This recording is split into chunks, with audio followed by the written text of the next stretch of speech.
The question is that the bill be now read a second time. Mr. Patrick Tay.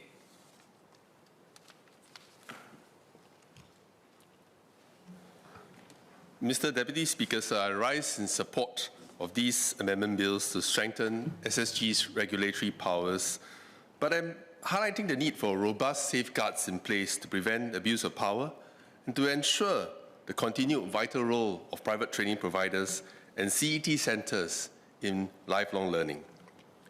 With increased continuing education and training, CET for short, expenditure and expansion of the CET landscape, we have observed increasingly elaborate funding abuse cases that extend beyond the current purview of the existing SSG and SDL Acts, such as 1. Training providers falsely indicating that its courses are recognised by the government or that they are free when in fact individuals need to use their SkillsFuture credit to pay for out-of-pocket fees. 2. Marketing agents soliciting sign-ups without intention to offer a course and submitting claims without individuals' knowledge. 3. Collusion involving multiple companies where claims were submitted to SSG for disguised employees whose only role was to attend SSG-funded courses. At present, SSG has some avenues of recourse to act against those who abuse SSG funding, those who misrepresent SSG, and to verify information submitted for fund application and fund usage. For example, 1. SSG can take legal and civil actions against errant training providers who abuse SSG funding, but there are limitations. Cases that constitute a cheating offence under the Penal Code can be referred to the police for investigation. Since its inception in 2016, SSG has encountered 3 unrelated cases of fraudulent claims. However, not all cases of training grant abuse can constitute an offence as defined under the Penal Code. They are also not covered by current offences under the SSG Act. For these cases, SSG does have the option to terminate funding and recover wrongfully disbursed funds through civil action. Civil action, however, does not effectively deter training providers, companies, and individuals who are all out to abuse the system. 2. SSG can use contractual levers to take action against errant training providers who misrepresent SSG-approved funding causes and funding information, but they can be difficult to enforce in practice and insufficient in deterrence. From time to time, SSG encounters cases involving misrepresentation of SSG-approved causes or funding information. These include falsely indicating that the course is recognized by the government, falsely indicating that the course is free when in reality SkillsFuture credit is needed to be used, or even false promises of obtaining nationally recognized qualifications upon course completion.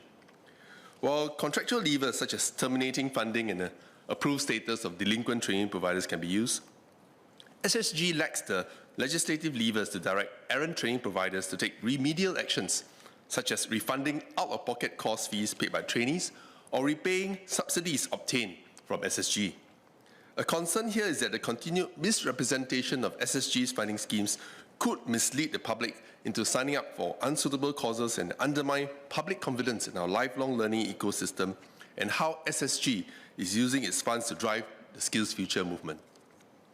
3.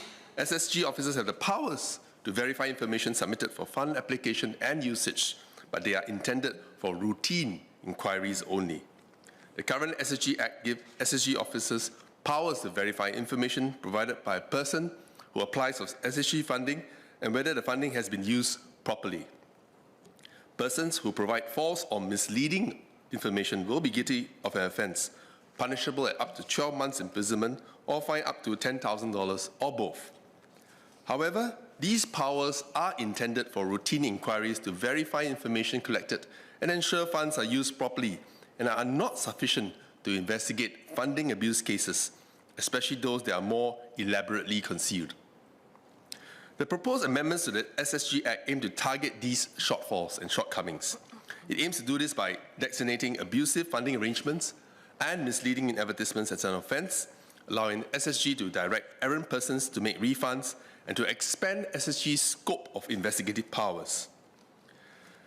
There is definitely a pressing need for these greater powers to be bestowed on SSG to investigate and prosecute as we weed out abusers, by training providers, and in particular, the black sheep, which we have seen in past years, when SkillsFuture and other training funding schemes were meant to encourage individual initiated training, company-supported training, and lifelong learning.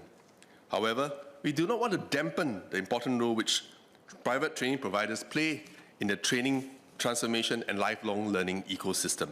As such, even as SSG is given greater powers, I further submit that we need the 4 C's of communication, clarity, credentials, and contemporaneity. 1. Communication.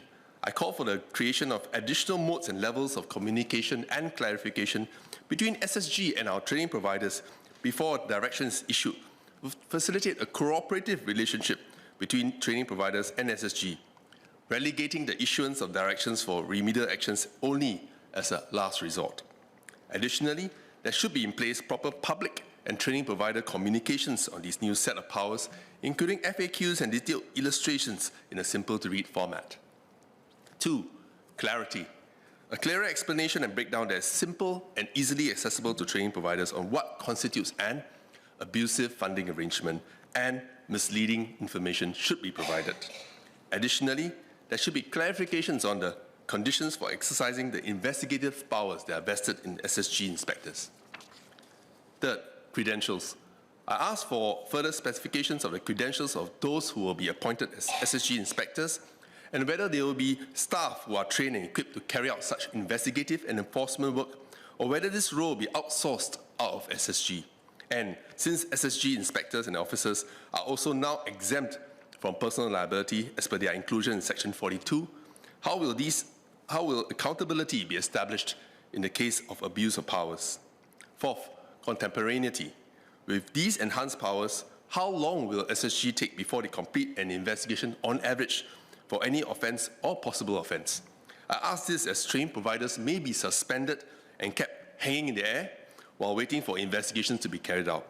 In a similar vein, will the punishments now set out in this bill be reviewed regularly, and if so, how regularly, to ensure it provides a deterrent effect on would-be perpetrators, especially if scams and fraudulent schemes become more complex and egregious? To conclude, Mr. Deputy Speaker, sir, I rise in support of these amendments to strengthen SSG's regulatory powers to ensure that it remains fit for purpose and to achieve greater deterrence in preventing and remedying funding abuse and inhibiting false or misleading advertising which could damage public perception of SSG and the entire SkillsFuture initiative. I support the expanded scope of powers given to SSG-appointed inspectors, but opine that it is imperative to have the robust safeguards in place, such as these powers are not abused. Thank you.